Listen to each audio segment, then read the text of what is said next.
नमस्कार साथियों, मैं पंकज सिंह एक बार फिर से आप सभी का स्वागत करता हूं। साथियों, हमने जो जनरल स्टडीज की जो श्रृंखला प्रारंभ की है उसमें एंशिएंट हिस्ट्री, प्राचीन इतिहास, प्राचीन भारतीय इतिहास का ये तीसरा पार्ट है। पहले दो पार्ट में हमने इतिहास को जानने के लिए इतिहास जानने का प्रयास किया, माने इतिहास को जाने कैसे। क्योंकि साथियों, प्राचीन इतिहास अपने बहुत ही संदिग्ध अवस्था में विद्यमान है, माने बहुत डाउटफुल है। क्या माने क्या न माने, ये बहुत दुविधापूर्ण है। उसको जानने के स्रोत क्या क्या है, पहले उसको जाने। स्रोत में दुनिया भर की चीजें हैं, बिल्डिंग है, सिक्के हैं, हाँ, बहुत सी चीजें ऐसी हैं, हाँ, जितना पुरातात्विक चीजें हैं। लेकिन सबसे पहले हमने उठाया है साहित्यिक स्रोत, माने लिखी हुई चीजें, उस काल में लिखी हुई चीजें। साथियों, जिस राजा के काल में जो कवि रहा होगा, वो जितनी प्रमाणिक जानकारी दे सकता उतना कोई नहीं दे सकता। सबसे बड़ा उदाहरण है वाल्मीकि कृत रामायण। वाल्मीकि के समय में वो, जी हाँ, महर्षि वाल्मीकि के समय में वो रामायण घटित हुई, राम सीता की कहानी हुई, तो उनसे ज्यादा प्रमाणिक कोई नहीं बता सकता। उसी प्रकार इतिहास में अगर आक्रांता के साथ कोई कवि हो, जैसे महमूद गजनवी के साथ था, जैसे कोई राजा के समय में कोई कवि हो, कोई लेखक हो, तो उसने जो भी वर्णन किया होगा वो काफी हद तक सही माना जा सकता है। ठीक है, तो उसी श्रृंखला में आज हमारा तीसरा पार्ट है, लेखकों और कवियों के कुछ ऐसे जिक्र किया जाए जिन्होंने कहानी, किस्सा, नाटक के माध्यम से इतिहास के उस पन्ने को, उस समय के पन्ने को खोलने का प्रयास किया, थोड़ा जानने का प्रयास करते हैं हम लोग। ठीक है साथियों, पहले पार्ट में हमने देखा सोमदेव का कथा सरित सागर, क्षेमेंद्र की बृहद कथा मंजरी और गुड़ाढ़ की बृहद कथा, तीनों की कहानियां लगभग एक सेम है। आपने जरूर देखा होगा, नहीं देखा होगा तो जरूर देख लीजिएगा। दूसरे पार्ट में हमने देखा विल्हड़ की मिताक्षरा और विज्ञानेश्वर, जी हाँ, मिताक्षरा और ये विज्ञानेश्वर, दोनों में हमने काफी कुछ जानने का प्रयास किया, भारतीय कानून संहिता को भी जानने का प्रयास किया। आज तीसरा पार्ट है, तीसरे पार्ट में हम लोग कुछ और वंशावलियों को देखेंगे, कुछ और कहानियां, किस्से, नाटक को देखेंगे। है तो उसकी कहानी कथानक बहुत लंबी, लेकिन हमको थोड़ा थोड़ा जानना है, जिससे उन लेखकों का, उन नाटकों का नाम तो याद हो, प्लस उसके साथ जो समकालीन इतिहास है, हम डिटेल में जब पढ़ेंगे बाद में, उसके पहले हम परिचित हो जाए। ठीक है, तो चलिए आज पहला लेते हैं हम लोग रास तरंगिणी। साथियों, हमारे भारत में थोड़ा भी अगर बुद्धिजीवी वर्ग में आता होगा, कोई ऐसा प्राणी नहीं होगा जो इस किताब का नाम न सुना हो। रास तरंगिणी, कल्हड़ की रास तरंगिणी। हाँ, नाम लेते ही आपके दिमाग में कश्मीर का इतिहास घूम गया होगा। आपने शायद देखा होगा फिल्म कश्मीर फाइल्स, मेरे ख्याल से सभी भारतीयों ने देखा होगा, कुछ समालोचक के दृष्टि से, कुछ प्रशंसक के दृष्टि से। उसमें लास्ट में जो जो स्पीच होता है उस हीरो का, सो कॉल्ड हीरो का जो स्पीच होता है, वो अपने आप में बेहतरीन, लाजवाब। कि कश्मीर का इतिहास अगर जानना है तो काश्यप ऋषि कहा जाता है कि उन्होंने इसकी स्थापना की। उसके बाद वहां ऐसे ऐसे महापुरुषों का साम्राज्य रहा, ऐसे ऐसे ऋषि, महर्षि, महापुरुष, राजा, ऐसे ऐसे लोग रहे जिसको पद्धरित करने के लिए, तहस नहस करने के लिए ज्यादातर सब आक्रमण कश्मीर में ही हुए। जी हाँ, शंकराचार्य जी की कहानी मिलती है, ऋषि काश्यप की कहानी मिलती है, और वहां पर इतने बड़े बड़े, चाहे वो सुश्रुत चरक हो, मतलब कुल महापुरुषों का या वैज्ञानिकों का या चिकित्सकों का सारा जिक्र अगर इतिहास देखें तो जितना कश्मीर में है शायद कहीं मिले उतना। ठीक है, फिलहाल तो आज हम जानते हैं रास तरंगिणी के बारे में थोड़ा सा। इसको लिखा किसने? कल्हड़ ने लिखा। क्या कल्हड़? ये भी कश्मीरी थे, कश्मीरी थे ये। और इन्होंने ये किताब लगभग 1148 से लेकर के 1150, कहीं कहीं मिलता 49 से लेकर 51, माने 1148 से 1150 के बीच में इस किताब को लिखा। ठीक है, इस नाटक को लिखा कल्हड़ की रास तरंगिणी। संस्कृत में 8 तरंगों में लिखी हुई नाटक, अगर इसको आप पढ़ते हैं तो उस समय के, खास करके इसके पहले के जितने इतिहास हैं, जितने इतिहास हैं, सोचिए जब इस समय है, इसके बाद वाला तो लिख नहीं सकते, लेकिन इसके पहले का जितना इतिहास या ऐतिहासिक धरोहर रहे हैं, सबके बारे में लगभग काफी जानकारी देते हैं। कल्हड़, कौन? कल्हड़, कौन सी किताब? राजतरंगिणी, 8 तरंगों वाली किताब। और ये खुद कश्मीरी थे। तो एक तो क्षेत्र के बारे में काफी जानकारी, दूसरे जिस इतिहास के बारे में ज्यादातर लोग मौन हैं, कल्हड़ ने उसको खोला है। और सबसे बड़ी बात कि ज्यादातर लेखक या कवि चाटुकार होते हैं, अपने राजा के पक्ष में ऊटपटांग बातें लिखते हैं, ठीक है, माने खूब बढ़ा चढ़ा कर लिखते हैं। लेकिन इन्होंने बहुत ही पहला ऐसा ग्रंथ है हमारे भारत का जो निष्पक्ष रूप से लिखा गया, जिसको निरपेक्ष साहित्य कहा जाता है, बिना किसी दबाव के, बिल्कुल बेहतरीन। ठीक है, तो कल्हड़ की राजतरंगिणी, इसमें 1148 से लेकर 1150 मतलब इन्होंने जो रचना किया था, 2 साल का जिक्र नहीं है, इन्होंने इस काल में इसकी रचना किया था। और 2 राजाओं के काल में, कौन? एक हर्ष थे और एक जयसिंह। अब आप कहेंगे दोनों नाम सुना हुआ लग रहा है। हर्षवर्धन साथ ही वो थानेश्वर के राजा थे, वो हरियाणा के राजा थे। थानेश्वर में हरियाणा, बाद में कन्नौज के राजा बने, माने उत्तर प्रदेश के। और ये जयसिंह राजा, जयसिंह वो नहीं है जिन्होंने पुरंदर की संधि, माने पुरंदर के युद्ध में शिवाजी को हराया था। जिस शिवाजी को भारत का कोई भी राजा पराजित नहीं कर पाया, उसको जयसिंह ने हराया था, औरंगजेब का मित्र था। वो जयसिंह नहीं, ये जयसिंह कश्मीर के राजा थे। और वो हर्षवर्धन थे, हर्षवर्धन, ये हर्ष थे, वो हर्षवर्धन दूसरे थे। इसके बारे में हम जिक्र करेंगे अभी इसी चैप्टर में ही, माने अगले भाग में, किसी भाग में। तो इन दोनों के काल में ये रहे और इसी काल में इन्होंने लिखा। माने सोचिए कि 1191 में हुआ था तराइन का फर्स्ट वार, जो पृथ्वीराज चौहान वाला। 1192 में सेकंड हुआ। तो उसके थोड़े से 40-50 साल पहले की कहानी पूरा लिखे हुए कश्मीर का। ठीक है, कौन? कल्हड़। कल्हड़ कहाँ के थे? कश्मीर के। इन्होंने ये बताया कि सम्राट अशोक ने श्रीनगर नामक नगर बसाया। ठीक है, इसका मतलब सम्राट अशोक का यहाँ पर राज रहा होगा, यहाँ पर अधिकार जरूर रहा होगा, श्रीनगर नामक। अब कहीं आप जाके, वो तो मगध के राजा थे, अशोक तो मगध के राजा थे, पाटलिपुत्र के राजा थे, फिर जाकर के वहां बसाने का मतलब उनका कोई कोई राज रहा होगा। और इनके पुत्र जालौक का जिक्र मिलता है। साथियों, आप सबको पता होगा कि सम्राट अशोक, जो कहानियां मिलती हैं कि 99 भाइयों की हत्या करके बहुत क्रूर शासक थे, बाद में बौद्ध धर्म में एक जो बुद्ध भिक्षु थे, उपगुप्त ने इनको दीक्षित किया और इन्होंने शस्त्र अस्त्र सब त्याग दिया और कहा कि आज के बाद ये हाथ नहीं उठेंगे किसी को मारने के लिए। और वो पूर्ण अहिंसक हो गए, माने बौद्ध धर्म में बिल्कुल दीक्षित हो गए। और संसार में जितना इन्होंने बौद्ध धर्म के बारे में फैलाया, शायद संसार में कोई नहीं फैलाया होगा। ठीक है, सम्राट अशोक। लेकिन इसके पहले ये हिंदू धर्म से प्रेरित थे, सनातन धर्म से प्रेरित थे। और इन्होंने एक बहुत ही खूबसूरत मंदिर भी, हिंदू मंदिर बनवाया, माने शिव जी के। ये शैव थे, माने शिव जी के भक्त थे। बाद में धीरे धीरे सब कुछ बदल ही जाता, हमारा व्यक्तित्व के दुनिया भर के आयाम होते हैं। इनका पुत्र, इनके पुत्रों का चूंकि नाम बहुत मिलता है, हाँ, कुणाल भी मिलता है, जालौक भी मिलता है, बहुत सी कहानियां बड़ी उलझी हुई हैं। लेकिन यहां पर इतना जानते हैं कि जालौक का जिक्र मिलता है। इन्होंने यहां पर हिंदू धर्म फैलाने में काफी योगदान दिया था, क्योंकि इनके पिताजी तो बौद्ध धर्म के थे। इनका जिक्र मिलता है कि जालौक आके कश्मीर में हिंदू धर्म के बारे में थोड़ा प्रचार प्रसार किए थे। ठीक है, और उसके बाद मिलता है कनिष्क।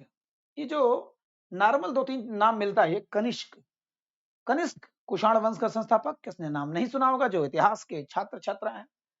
इन्होंने क्या किया था, इनके काल में कुंडलवन, माने कश्मीर में, ये सब जिक्र किया हुआ है। कल्हड़ ने राजतरंगिणी में सब जिक्र किया हुआ है। कुंडलवन, कश्मीर के कुंडलवन में चौथी बौद्ध संगीति हुई थी। जी हाँ साथियों, 4 बौद्ध सेमिनार हुआ था। सेमिनार माने जब भी किसी धर्म का या किसी भी चीज की बढ़ोतरी करनी होती है, थोड़ा उसके बारे में प्रचार प्रसार सब कुछ करना होता है, उसके पक्ष, उसकी अच्छी चीजों को जब बताना होता है, तो सेमिनार होता है। आज भी होता है, गोष्ठियां होती हैं, विचार गोष्ठियां होती हैं, या किसी चीज को प्रचार प्रसार के लिए सेमिनार आयोजित किया जाता है। तो वैसे 4 सेमिनार हुए थे हमारे भारत में। 3 तो बिहार में हुए थे, चौथा कश्मीर में हुआ था। ठीक है, कुंडलवन में। और उस समय राजा कौन थे हमारे देश के? कनिष्क। कनिष्क। और कहाँ ये कुंडलवन है? कश्मीर में। ठीक है, तो अशोक ने श्रीनगर नामक नगर बसाया, आज भी जो है, और वहां पर शिव जी का मंदिर भी बनवाया था। जालौक जो इन्हीं का बेटा माना जाता है, इन्होंने हिंदू धर्म के लिए काफी कुछ किया। कनिष्क कुषाण वंश का संस्थापक माने कुषाण वंश का सबसे महान राजा। और इन्होंने कुंडलवन में इनके साम्राज्य में माने इनके राज्य में चौथा बौद्ध संगीति चौथी बौद्ध सेमिनार हुआ था, ठीक है, जिसमें पूरा बढ़ गया किसमें, हीनयान और महायान में, ये दो भागों में बढ़ गया था, हीनयान महायान। चलिए, तो ये तो हो गया ये। इसमें साथियों 8 तरंग है, माने 8 पार्ट है। राज तरंगिणी में अगर आप पढ़ते हैं तो 8 पार्ट है। तो प्रथम 3 में प्राचीन, ध्यान दीजिएगा, प्राचीन कश्मीर की बातें हैं, बहुत बहुत प्राचीन कश्मीर का पूरा इतिहास है इसमें, ठीक, एंशिएंट कश्मीर। दूसरे 3 में, चूंकि कश्मीर में 3 वंश सबसे ज्यादा पुष्पित, पल्लवित, परिवर्धित, परिमार्जित सब कुछ हुआ था। ये समझिए कि बिल्कुल ब्रिंग एंड पता ना कि ब्रिंग अप एंड नर्चर्ड, खूब पालित पोषित कौन हुआ था, ये 3 वंश, 3 में 2 इसमें हुआ था, माने कारकोट वंश और उत्पल वंश, ठीक है, उत्पल वंश नाम अगर पहली बार सुना होगा तो थोड़ा सा उटपटांग लगेगा। और लास्ट 2 में, 2 तरंग में, पहले 3 तरंग में प्राचीन कश्मीर का इतिहास है, दूसरे वाले 3 तरंगों में, 3 पार्ट में कारकोट वंश और उत्पल वंश के बारे में, और इधर लास्ट के 2 में लोहर वंश। माने कश्मीर में अगर हम पढ़ते हैं तो ये 3 वंश हमको पढ़ना पड़ता है। फिर से, कारकोट वंश, उत्पल वंश, लोहर वंश, KUL कुल, कारकोट वंश, उत्पल वंश, लोहर वंश, कारकोट वंश, उत्पल वंश, लोहर वंश, ठीक है। तो ये 8 तरंग में, और लगभग 7,826 श्लोक है, ध्यान दीजिएगा, 7,000 कहा जाता है कि 8,000 श्लोक हैं इसमें लगभग, ठीक है, काफी लंबा ग्रंथ है, 126 छंद है, मतलब दुनिया भर की चीजें, इतना जानने की जरूरत नहीं, बस इतना जानिए कि कल्हड़ ने राज तरंगिणी में कश्मीर का इतिहास लिखा है, और इनके बारे में बताया, इनके बारे में बताया, इनके बारे में बताया, और प्लस 8 तरंगों में, 8 पार्ट में ये सब कहानियां हैं। थोड़ा थोड़ा जान लेते हैं, थोड़ा थोड़ा जान लेते हैं, ठीक। कश्मीर का जब इतिहास पढ़ेंगे तो बिल्कुल जवानी हो जाएगा, लेकिन चूंकि हमको इतिहास पढ़ना है, याद करना चाहे जैसे याद हो, ठीक। तो पहला हम लोग पढ़ते हैं कारकोट वंश, साथियों, चलिए कारकोट वंश, ठीक है, कारकोट वंश। यहां पर साथियों जो नाम मिलता है, पहले तो दुर्लभ वर्धन मिलता है, इनके संस्थापक दुर्लभ वर्धन, और इनके पुत्र थे दुर्लभक, दुर्लभक, दुर्लभ का पुत्र तो दुर्लभ ही होता है, और इनके 3 पुत्र थे, ठीक है, इनके 3 पुत्र थे, जिसके बारे में आपको इतिहास में हमेशा सवाल बनता रहता है। दुर्लभ वर्धन, और ये 722 माने लगभग ईस्वी में, ये ईस्वी की बात चल रही है, सोचिए 700 लेकर के 1100 ये 50 तक इनका वंश चलता है, ठीक, लगभग लगभग 400 सवा 400 साल, ठीक है। तो दुर्लभक के 3 पुत्र थे, पहले कौन थे, चंद्रापीड, ठीक, चंद्रापीड अगर आप संस्कृत साहित्य पढ़ते हैं तो वहां पर जरूर पढ़ाया जाता है, चंद्रापीड, तारापीड और मुक्तापीड, ठीक है, चंद्रापीड, तारापीड और मुक्तापीड। तो इनको अलग अलग उपाधियां भी दी गई थी, ठीक है।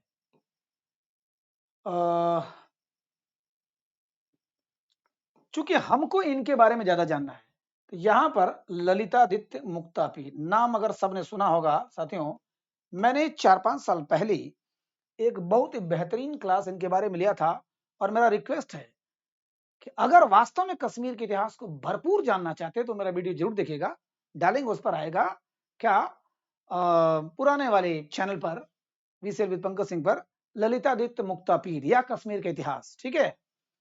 तो यहां पर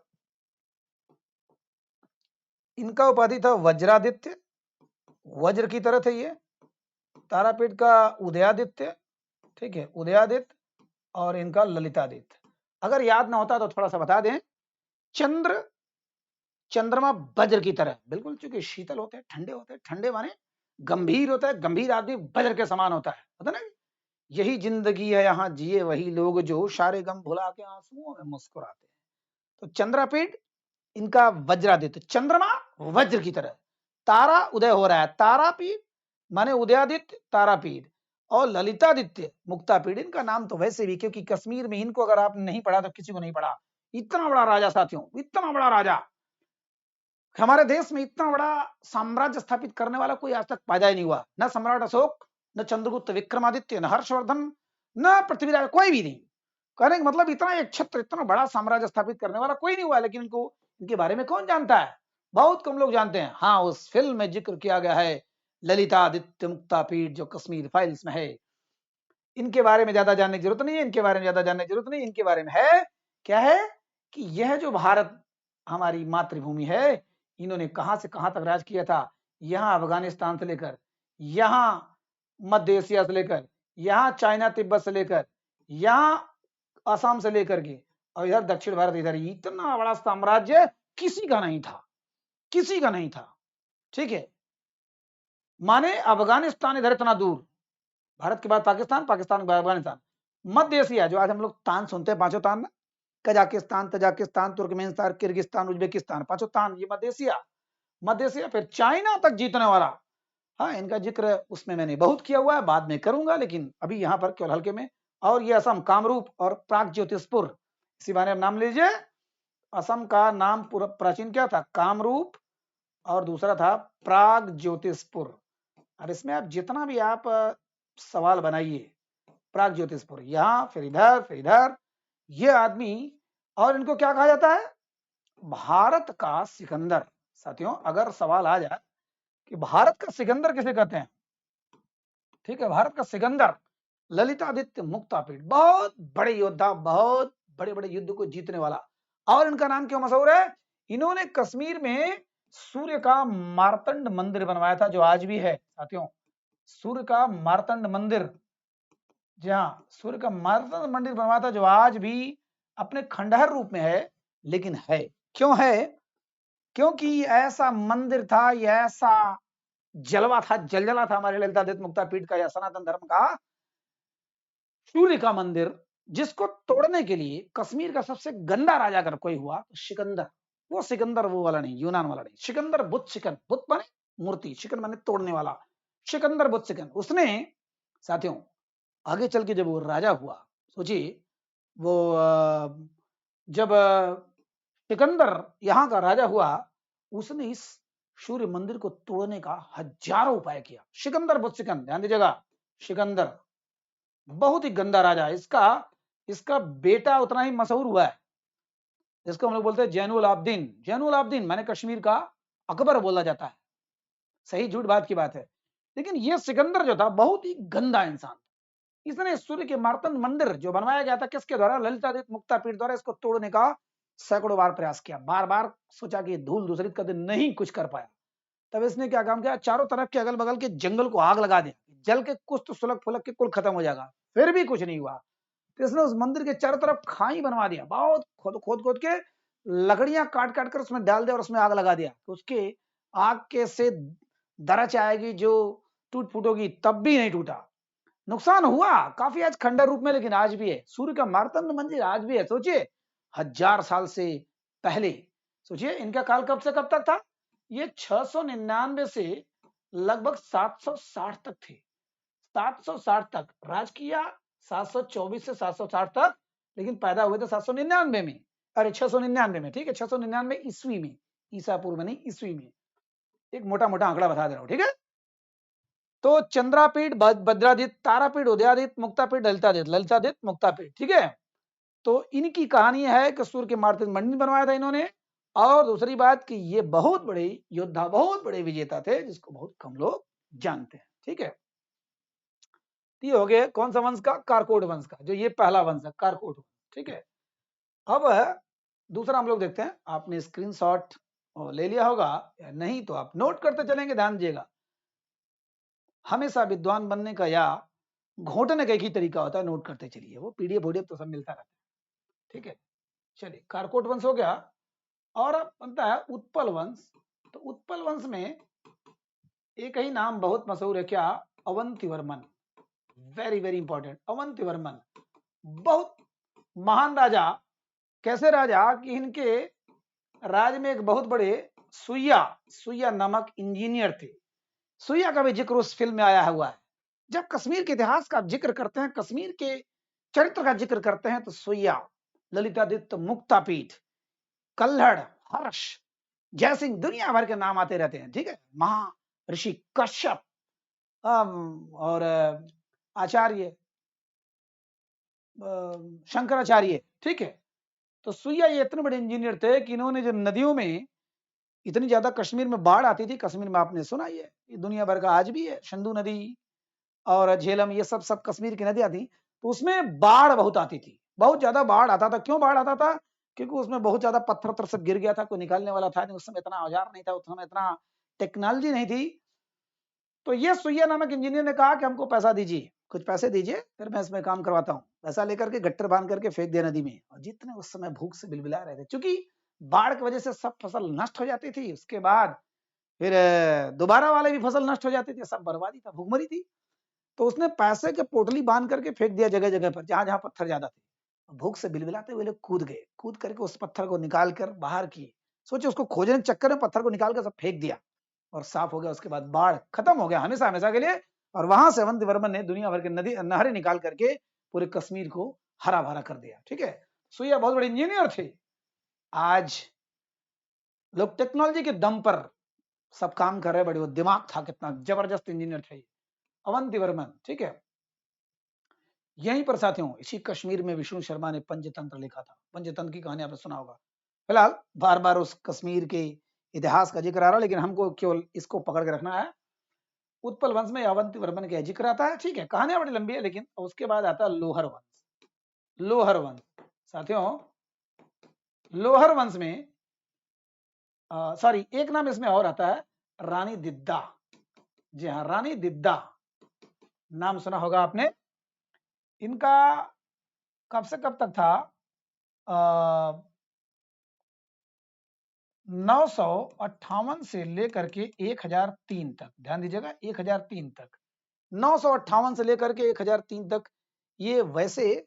और 980 में ये रानी बनी, राजकुमारी दिद्दा। इनका इनका एक पति था क्षेमेंद्र गुप्त, बहुत ही नकारा था, हो सकता हो नपुंसक रहा, हो सकता हो कमजोर रहा, पता नहीं क्या, कि इनका बिल्कुल पटता नहीं था, बिल्कुल कोई प्रेम व्यवहार नहीं था। तो ऐसा कुछ नहीं था। तो इन्होंने एक चरवाहे से प्रेम किया, चरवाहे को प्रधानमंत्री भी बना दिया। तो इनके चरित्र पर बड़ा लांछन लगाया जाता है कुछ लोग जो आलोचक हैं, लेकिन अगर कायदे से देखा जाए तो राजकुमारी दिद्दा बहुत एक महान महिला थी, ठीक। इनके चरित्र पर दोषारोपण होता है, हो सकता हो क्या बात रही हो, लेकिन फिर भी इतने सालों तक राज करने वाली महिला में कुछ तो दम रहा होगा, अदरवाइज सत्ताएं उखड़ कर फेंक दी जाती हैं।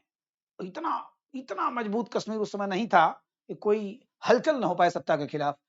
तो राजकुमारी दिद्दा 958 से लेकर 1003 तक, लगभग 45 साल तक इन्होंने राज किया। तो उस 45 साल में इतनी गंदगी तो नहीं रही होगी। हाँ, इतना है कि इनके 3 पुत्र और 3 पौत्र सब राजगद्दी पर बैठते गए, मरते रहे।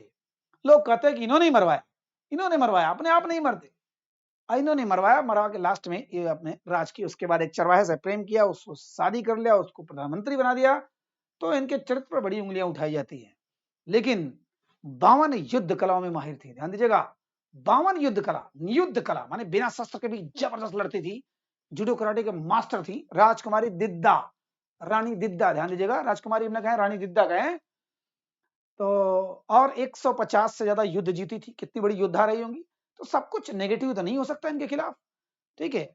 लेकिन अब कहा जाता है कि इस टाइप का इनकी कहानी थी, तो चरित्र पर तो सवाल उठाए जाते रहेंगे, और सदियों तक इतिहास से सवाल करता रहेगा। अगर आप सही थी तो चरवाहे से शादी क्यों किया? पति जैसा भी था, डगारा था, तो डंके की चोट पे कुछ भी करना चाहिए था। वैसे डंके की चोट पे ही किया था, उस लड़की ने चोरी चोरी नहीं किया था, जो किया डंके की चोट पे किया। सो ये राजकुमारी दत्ता, इन्होंने अपने जो भतीजे थे संग्राम राज, साथियों संग्राम राज, वेरी वेरी इंपॉर्टेंट नाम, संग्राम राज को अपने बाद इनको राजा बना दिया, ठीक है। ये वही संग्राम राज है साथियों, ये वही संग्राम राज है जब 1000 ईस्वी से लेकर के 1025 तक महमूद गजनवी ने हमारे ऊपर 17 बार आक्रमण किया था, सोमनाथ का मंदिर वगैरह ध्वस्त किया था। उस समय ये आक्रांता 17 बार जीता ना, सबने सुना होगा, बार बार आया, बार बार लूट के लेके गया और जीता। लेकिन जब कश्मीर में आया साथियों, 2 बार आया और 2 बार इस संग्राम राज ने हराया था। कहां है जिक्र, कहां आता है जिक्र इस महान पुरुष का, रानी दिद्दा के उस भतीजे का? नहीं आता है। तो संग्राम राज के जिक्र नहीं आता है, ठीक है। और इस आदमी ने हराया था किसको? महमूद गजनवी को। महमूद गजनवी कब हराया था? जब उसने कश्मीर पर 2 बार आक्रमण करने का प्रयास किया और दोनों बार मार के भगा दिया। ठीक है, संग्राम राज। और वही संग्राम राज यहाँ पर लास्ट में लोहर वंश में परिवर्तित हो गया संग्राम। ठीक है, लोहर वंश के राजा हुए, इसके अंतिम राजा, इसके पहले राजा। और इसमें एक राजा हुए हर्ष, इसको कहा जाता है कश्मीर का नीरो। कश्मीर का नीरो। साथियों, नीरो एक कैरेक्टर था, एक ऐसा पात्र था जो रोम माने इटली, कहा जाता है कि अच्छा तो था लेकिन बाद में बड़ा गंदा बन गया। रोम जल रहा था, नीरो वंशी बजा रहा था। माने रोम वॉज ऑन फायर, माने रोम में तड़प, बेरोजगारी, तबाही, सब कुछ हुआ था। वहां कत्लेआम हो रहा था, युद्ध हो रहा था, ये बैठ के बंसी बजा रहा था, मजा ले रहा था। उसी प्रकार का हर्ष की कहानी है ये। हर्ष साथियों इसी के काल में कल्हड़ थे, इसी के वंश में, हाँ, राज में कल्हड़ थे। तो उन्होंने बताया, लिखा हुआ है क्या कि हर्ष के पिताजी तो बहुत गंदे इंसान थे, बहुत ही गंदा, एकदम लूट खसूट करना, गरीबों को लूटना। लेकिन ये बहुत अच्छा इंसान, बहुत ही अच्छा इंसान, दान दक्षिणा देने वाला, अपना खुद का पैसा लुटा देने वाला। लेकिन बाद में पता नहीं क्या हुआ, कुछ चाटुकार लोग, चापलूस लोग आ गए और इन्होंने इधर उधर करके संगति बेकार कर दिया। फिर नशा, दारू, लड़कियों की संगत, चरित्रहीनता, सब कुछ आ गया, लंपटाई आ गई इस आदमी के अंदर। यहाँ तक कि एक कर्नाटक के राजा की लड़की, माने उनकी पत्नी को पाने के लिए इस युद्ध तक करना चाहा। हालांकि बाद में इन्हीं के बेटे द्वारा इनकी निर्मम हत्या की गई। किसकी? हर्ष की। हर्ष की हत्या की गई। ठीक है, हर्ष के दरबार में इन्होंने शुरू किया था लिखना और पूरा किया किसके दरबार में? जयसिंह की।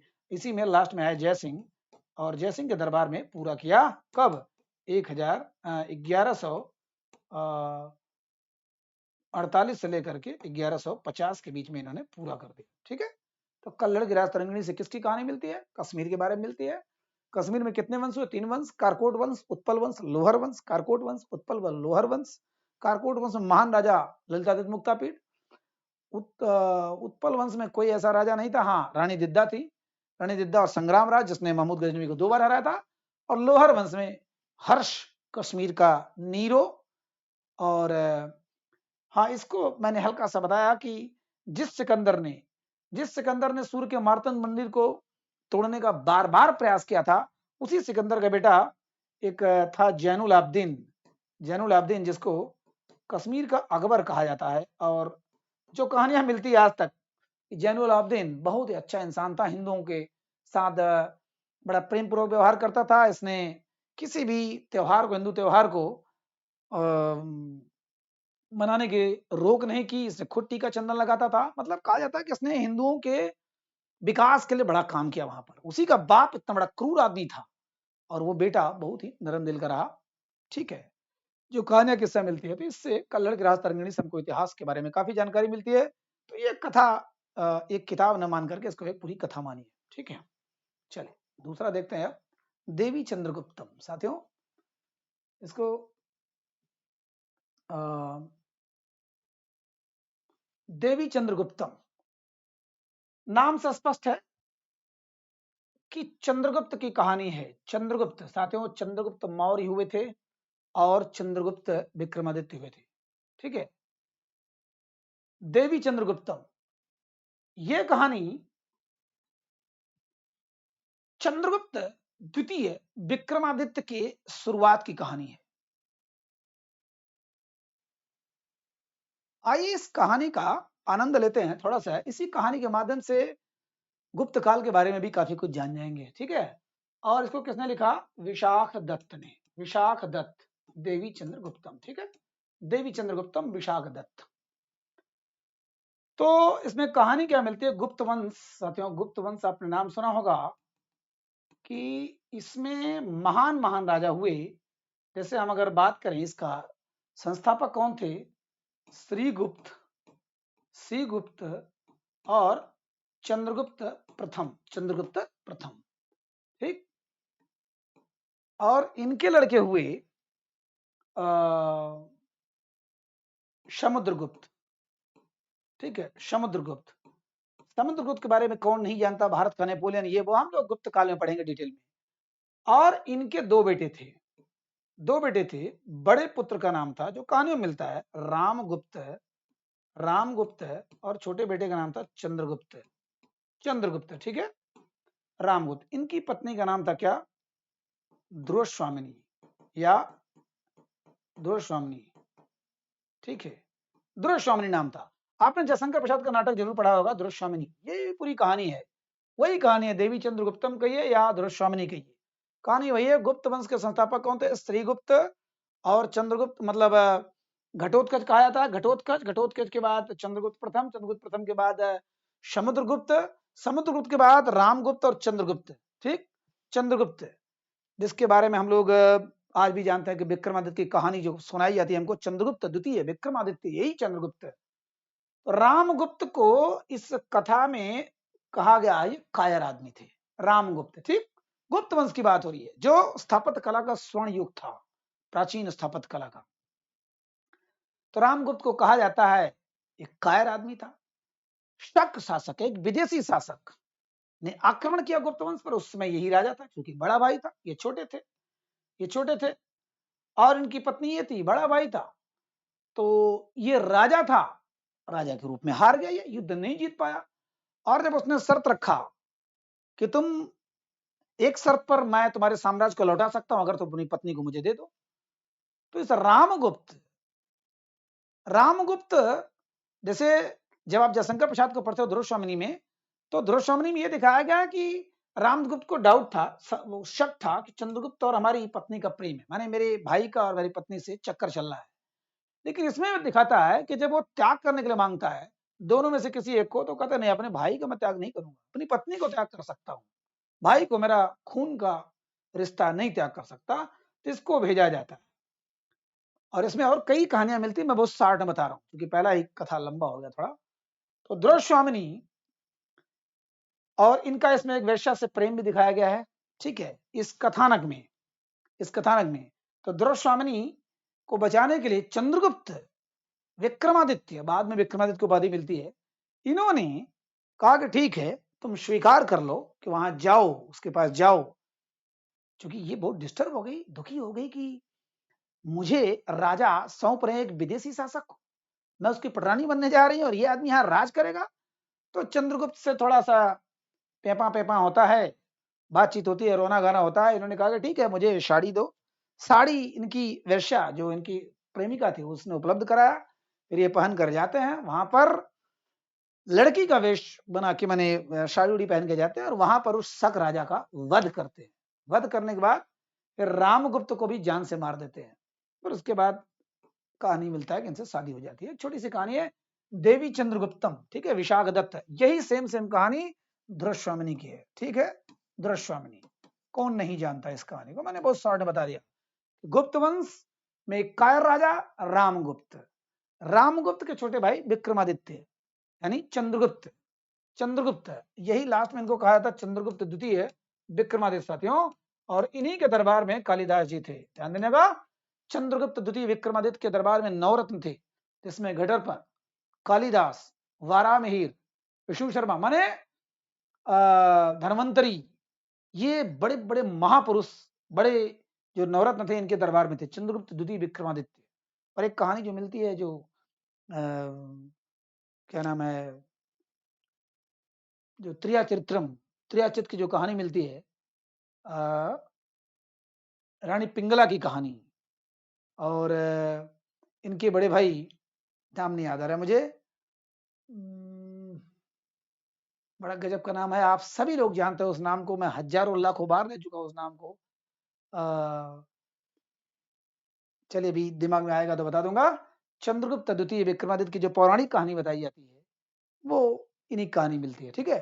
फिलहाल यहाँ पर इनको मार करके, रामगुप्त को मार करके दुर्वामिनी से शादी कर लेते हैं, और रामगुप्त के उस जिसने पराजित किया था शक राजा को भी ये मार के शादी कर लेते हैं, किससे? दुर्वामिनी से। ये कहानी मिलती है किसमें? देवी चंद्रगुप्तम।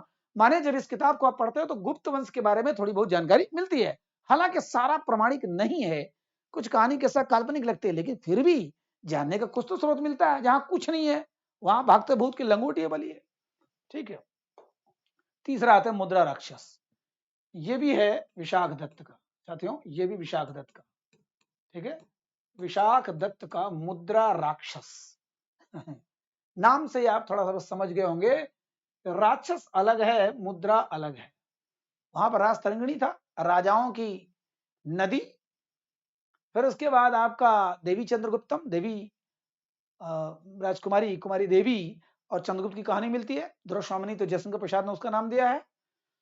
और यहाँ पर विशाख दत्त की कहानी मुद्रा राक्षस माने किसके बारे में कहानी मिलती है? ये मौर्य वंश के बारे में, मौर्य वंश।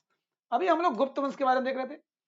पहले में हमने देखा राजतंगड़ी में कश्मीर वंश के बारे में जानकारी, दूसरे में हमने देखा गुप्त वंश के बारे में जानकारी देवी चंद्रगुप्तम में, और तीसरे में मुद्रा राक्षस में हम देखेंगे मौर्य वंश के बारे में जानकारी। ठीक है, मौर्य वंश। थोड़ी सी कथानक कहानी के साथ जान लेते हैं।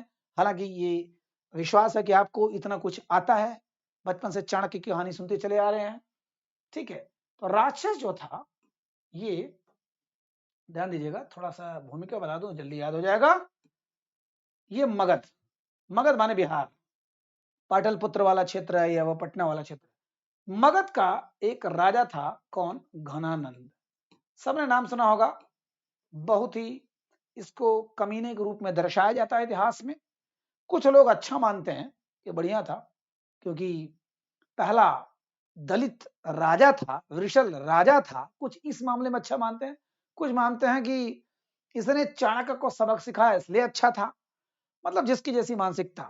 मैं तो ये मानता हूं कि ये पूरे साम्राज्य को या पूरे नागरिकों को बहुत ही कष्ट देता था, इसलिए गंदा इंसान था घनानंद। साथियों, महापद्मनंद के 8 बेटों में से एक था महापद्मनंद। नंद वंश का एक महान राजा था महापद्मनंद, बहुत ही करोड़पति आदमी। नंद वही पद्म है ना, कहते हैं नील पद्म शंख। उस आदमी के 8 बेटे थे, 8 में राजा बनता कौन? घनानंद। बहुत लंपट आदमी, सुरा सुंदरी में मस्त रहने वाला आदमी। और इसकी टक्कर किससे हुई? चाणक्य से। चाणक्य माने विष्णुगुप्त, विष्णुगुप्त और कौटिल्य, तीनों नाम थे इनके, कौटिल्य। इनसे टक्कर हुई। और कहानी आपने सभी ने सुना होगा कि एक बार थोड़ा विवाद हुआ, उसके बाद इन्होंने झोटा पकड़ करके, मतलब उनकी चुंडी शिखा पकड़ करके बाहर निकाल दिया मगध से। और उन्होंने कहा कि ठीक है, खोल तो दिया है, पूरा शिखा खोल दिया, और कहा कि जब तक मैं तुम्हारा विनाश नहीं करूंगा, तुम्हारे वंश का, नंद वंश का विनाश नहीं करूंगा, तब तक ये चुटिया खुली रहेगी। और लास्ट में उन्होंने चंद्रगुप्त मौर्य नामक छोटे बच्चे को लिया, तक्षशिला लेकर गए पाकिस्तान में। तक्षशिला विश्व का सबसे पहला विश्वविद्यालय, तक्षशिला विश्वविद्यालय, वहां पर लेकर गए, ट्रेंड किए। वहां पर शस्त्र और शास्त्र दोनों में ट्रेंड किया। उसके बाद एक और महान राजा थे यहाँ के, आपने सुना होगा साथियों, सिकंदर से जो युद्ध हुआ था, पोरस, महान राजा पोरस। पर्वतेश्वर इनका नाम मिलता है इस किताब में, या चाणक्य ने भी इनको क्या नाम दिया है? पर्वतेश्वर, न कि पोरस, क्योंकि इनका पर्वत की तरह शरीर था। पैदा हुए थे तभी 3-4 फीट के थे, बहुत लंबी शरीर थी, 8 फीट की काया थी। और इनके पुत्र का नाम था क्या? मलय केतु। यही यही कहानी में मिलती है, मलय केतु। साथियों, ये पोरस जब सिकंदर इधर से आक्रमण करने आ रहा था, तो ये इस घरानंद ने कहा जाए कि हमसे कोई लेना देना नहीं है, हमारे ऊपर आक्रमण करने की औकात नहीं है सिकंदर की। चाणक्य ने समझाने का प्रयास किया कि हमारी तुम्हारी दुश्मनी बाद में देखी जाएगी, पहले इस समय मिलकर सिकंदर से लड़ते हैं, क्योंकि दुनिया को रौंदते हुए आ रहा है वो। लेकिन ये कुछ नहीं सुना, इसने कहा कि जाओ तो अपना देखो। चाणक्य इधर उधर घूम घूम कर सबको मिलाते रहे, लेकिन ये कुछ नहीं कर पाया। तो इन्होंने क्या काम किया? पोरस ने कहा कि मैं लड़ूंगा। और जो कहानी मिलती है, सच्चाई कुछ अलग है, लेकिन जो कहानी मिलती है कि लड़ाई भयंकर हुई, और झेलम नदी के किनारे वितस्ता नदी का युद्ध हुआ, और वहां पर सिकंदर जीता। पोरस को 80 घाव लगे हुए थे, जंजीरों में जकड़ कर ले जाया गया। और सिकंदर ने पूछा, तुम्हारे साथ बोल क्या व्यवहार किया जाए? पोरस ने कहा कि वीर जैसा वीर के साथ करता है। तो उनको फिर छोड़ दिया गया। फिर उसके बाद उस पोरस ने मिल करके सिकंदर के साथ हमारे भारत पर आक्रमण किया, माने भारत को कई जगह से लूटने में सहयोग दिया। तो यहां तक तो मिलते ठीक है। पोरस का सहयोग किया था किसने? चाणक्य ने। क्यों किया था? कहा कि यार तुम पहले हमारा सहयोग करो, सिकंदर को भगाने में सहयोग करो। अगर बाई चांस हम इसको मार देते हैं घनानंद को, और यहाँ नंद वंश को समाप्त कर देते हैं, तो तुमको आधा राज्य तुमको मिलेगा, आधा चंद्रगुप्त मौर्य को मिलेगा। आधा तुमको मिलेगा, आधा चंद्रगुप्त मौर्य को मिलेगा। पोरस ने कहा चलो ठीक है, हमको तो लड़ना है, मैं तो शेर हूं, शेर की तरह लड़ूंगा, चाहे मर जाऊंगा, और जीता तो आधा राज्य यहाँ का भी मिलेगा। तो यहाँ तो मान लो छूट गए। यहाँ वादा किए थे। इधर चंद्रगुप्त मौर्य को तैयार करते समय उन्होंने कहा था मैं तुमको राजा बनाऊंगा। प्रॉब्लम होगी यहाँ पर। दिक्कत कहां से आता है, ये राक्षस जो था इन्हीं का मंत्री था, घनानंद का महान स्वामी भक्त राक्षस, नाम था राक्षस। कहीं कहीं वररुचि मिलता है, कहीं कहीं कात्यायन मिलता है, बड़ा दुविधापूर्ण ये नाम है। मैंने बताया था कथा सरित सागर में, वररुचि कात्यायन राक्षस लगे, महान स्वामी भक्त, बहुत बड़ा कूटनीतिज्ञ, बहुत बड़ा मतलब मगध का संरक्षक, दिमाग वाला। ये इसको लगा कि कुछ गड़बड़ हो रहा है, जब यहां से पोरस, चाणक्य और चंद्रगुप्त मौर्य मिलकर आते हैं और कहानियां मिलती है कि घनानंद को मार देते हैं। मतलब इसमें तो कहानी मिलती है कि घनानंद भाग जाता है छोड़ के जंगल में, लेकिन कुल मिला जुला के घनानंद को मार देते हैं, नंदवंश का विनाश हो जाता है और ये राक्षस भाग जाते हैं वहां से। ये एक संकल्प लेकर के, कठोर संकल्प लेकर के कि मैं अपने मगध वंश को न्याय दिलाऊंगा, ये चाणक्य को तो मारूंगा, चंद्रगुप्त मौर्य को भी मारूंगा और पोरस को भी मैं नस्तनाबूद करूंगा। माने इनको ये नहीं था कि मैं प्रधानमंत्री पद पर हूं, मेन मंत्री पद पर हूं और मेरा सत्ता छिन गया, नहीं, इनको ये कष्ट था कि मगध के लोग खा जाएंगे और चाणक्य जैसा कौटिल्य आदमी, कुटिल आदमी खा जाएगा। उनको नहीं पता था कि चाणक्य बहुत बड़े देशभक्त थे। चलो राक्षस इधर उधर भटकते, क्योंकि अब यही कहानी शुरू होती है, यहीं से कहानी इसमें मुद्रा राक्षस में शुरू होती है। ठीक है, तो हुआ क्या, राक्षस आ गए हैं, मगध से बाहर आ गए, जंगलों में रह रहे हैं, प्लानिंग कर रहे हैं कि किस तरह चंद्रगुप्त मौर्य को मारा जाए, किस तरह सजा दिया जाए। तो इन्होंने क्या काम किया, अपनी पत्नी को यहीं पर छोड़ दिया, एक चंदन दास नामक अपने मित्र के यहाँ, चंदन दास नामक मित्र के यहाँ। कहाँ छोड़ दिया, मगध में ही छोड़ दिया, मगध में ही छोड़ दिया, कहा कि तुम चोरी से रखो। और उसकी अपनी जो राजमुद्रा थी, राजमुद्रा जो, इनको मंत्री थे, प्रधानमंत्री थे वहां के भाई मगध के, तो राक्षस ने अपनी राजमुद्रा वाली जो मुहर थी और अंगूठी में भी था, वो अंगूठी में लगा हुआ था, अपनी पत्नी को दे दिया और वहीं पर वो लोग रह रहे थे, चोरी से रह रहे थे। चाणक्य ने चारों तरफ फैला दिया था क्या, गुप्तचर माने स्पाई माने जासूस, कि जाओ देखो। वो एक दिन गया, देखा तो पकड़ लिया, चंदन दास के घर पे गया, देखा कि उसकी पत्नी है राक्षस की। तो वहीं पर खेलते खेलते, बच्चे को खिलाते खिलाते छोटी सी अंगूठी गिर गई। अंगूठी जब गिर गई तो उसको उठा लिया, उठा करके चाणक्य को दिया और बताया कि पहली बात कि चंदन दास के घर पे उसकी पत्नी रह रही है। मैंने कहा ठीक है, और दूसरा कि ये लीजिए मुहर अंगूठी वाली। चाणक्य गदगद हो गया, वाह मजा आ गया, अब तो सारा काम हो जाएगा। ध्यान दीजिएगा, चाणक्य का मंतव्य बुरा नहीं था, जानबूझकर उन्होंने राक्षस को भाग जाने दिया था, चाहते तो वहीं मरवा सकते थे, लेकिन नहीं, उन्होंने कहा मैं सन्यासी आदमी, मैं गरीब ब्राह्मण, मैं क्या करूंगा राज सत्ता का भोग करके। सत्ता को चलाने का अगर किसी में ताकत है, साहस है, दिमाग है, तो वह राक्षस के पास कहां से आ जाते, हमारे यहाँ चंद्रगुप्त मौर्य के मंत्री बन जाते। चूंकि चंद्रगुप्त मौर्य इनको मारने के बाद राजा बन गए, राजा बन गए।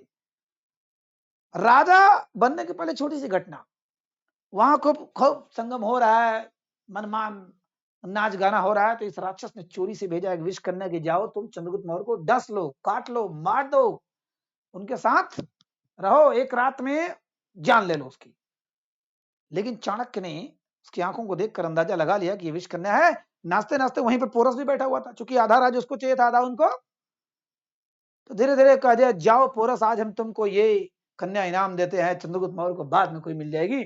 और वो गए और पोरस की मौत हो जाती है, उस रात ही पोरस की मौत हो जाती है, क्योंकि विषकन्या थी वो।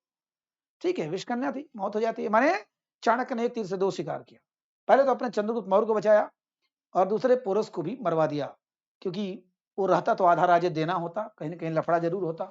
ठीक, पोरस पर्वतेश्वर उसको मरवा दिया। राक्षस ने कई बार प्रयास किया, कई बार प्रयास किया। एक बार तो सुरंग में, जिस कमरे में सोते थे ये, जिस कमरे में, अंदर तक सुरंग बनवा दिया, उस सुरंग में बारूद पूरा बिछा दिया, लेकिन चींटी का थोड़ा सा कुछ खाना पीना, चूंकि वहां सैनिक लोग छिपे हुए थे जो मारने के लिए, बारूद सॉरी उन्होंने सैनिक भिजवा दिया कि बस आज सोने आएंगे तो ही मार देंगे जान से। लेकिन जो भोजन वोजन लेके गए थे वो लोग, चींटी उटी थोड़ा चला, चाणक्य समझ गए, उसी में बारूद लगा के उड़वा दिया पूरा।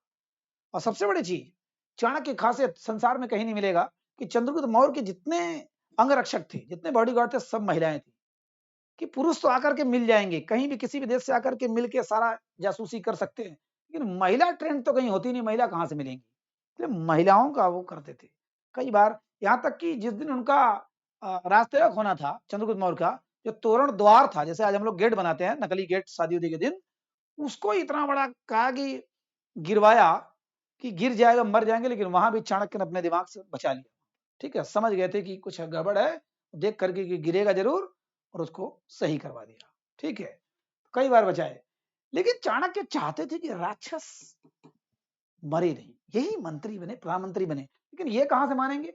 ये तो यही मानेंगे ना कि हमारे राजा को मरवाया है तो हमको भी मरवा डालेगा, चाणक्य हमको भी मार डालेगा, इसीलिए अपना कर रहे थे।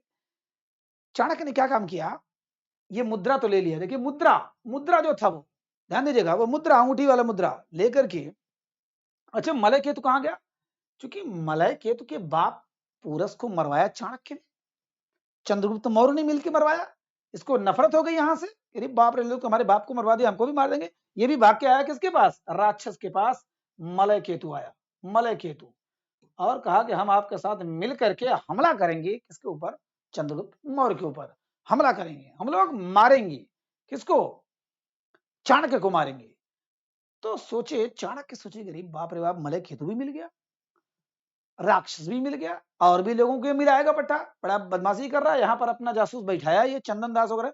हालांकि चाणक्य ने इतना जासूस फैलाया था कि हर एक जासूस खुद नहीं जानता था कि ये चाणक्य का ही जासूस है, खुद उन्हीं का जासूस है। जैसे 10 तो हैं, वो वाला नहीं जानना उसको कि ये चाणक्य, वो ये मैं तो चाणक्य का हूं ही, ये भी चाणक्य का ही है। बड़ा गजब का दिमाग था उस कौटिल्य आदमी का, कुटिल आदमी का, केवल देश की रक्षा के लिए, अपने फायदे के लिए नहीं। हुआ क्या, उन्होंने मुद्रा लिया, मुद्रा मोहर लिया, मोहर लगाया, एक पन्ने पर झूठ मूठ का एक नकली लिखवा दिया, एक लेटर लिखवा दिया, और लेटर किसके पास पहुंचवा दिया? मलय केतु के पास। लिखा क्या था?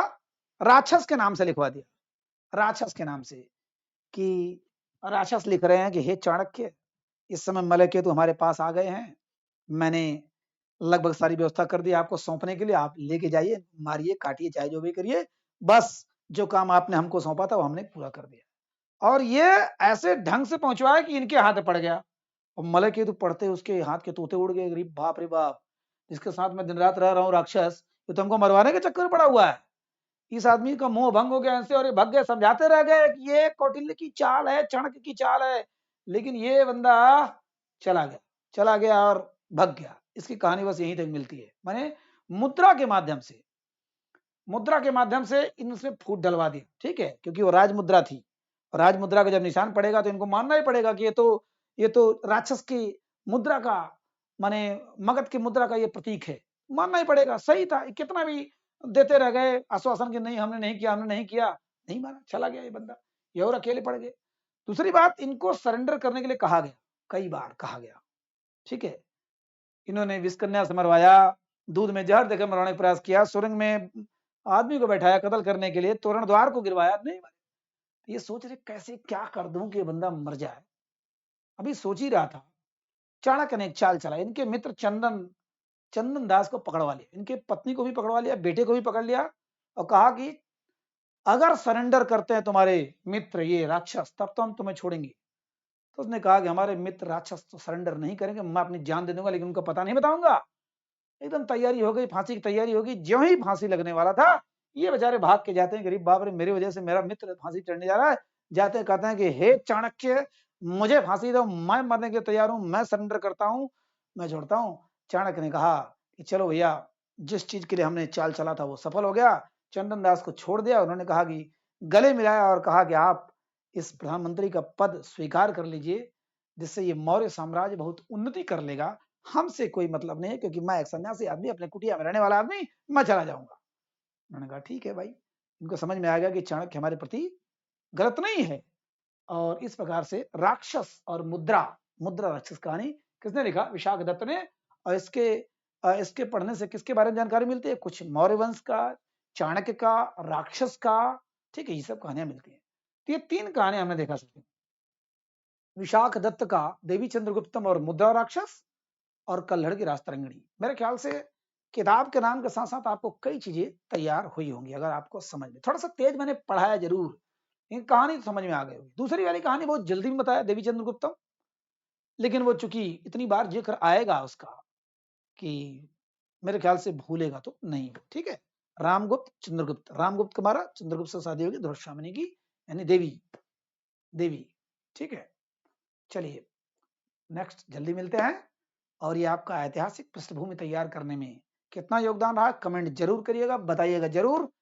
और अगर मजा आता है, नमस्कार।